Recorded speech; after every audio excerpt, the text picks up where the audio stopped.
অথচ অথচ আমি ভাবতাম তুমি আমাকে ভালোবাসো, তুমি আমাকে সব থেকে বেশি চাও।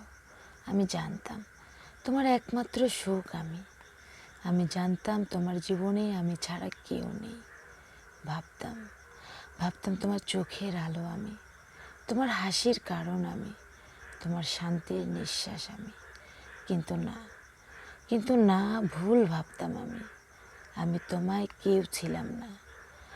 তুমি ভালোবাসতে কিনা জানি না, কিন্তু তোমায় নিঃস্বার্থভাবে ভালোবেসেছিলাম।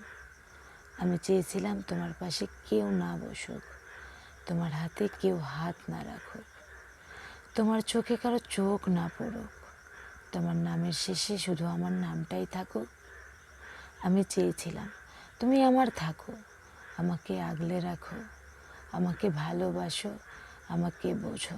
কিন্তু না, তুমি আমায় বুঝলে না তোমার মিথ্যা ভালোবাসার রেশ আমি কখনো কাটিয়ে উঠতে পারবো না। তোমার মাঝে ডুবে আমি ভুলেই গেছিলাম ভালোবাসা কখনো একজনের চাওয়াই গড়ে ওঠে না, দুজনেরই চাইতে হয়। আমি তোমায় চাইলাম, কিন্তু তুমি আমায় চাওনি। তাই তো নিয়তি আমাদের আলাদা করে দিল, আমার আর তোমাকে পাওয়া হলো না। আসলে কি জানো তো, মায়াবতী হওয়া যায়, রূপবতী হওয়া যায়, গুণবতী হওয়া যায়, কিন্তু দিন শেষে আমাদের ভাগ্যবতীদের কাছে হেরে যেতে হয়।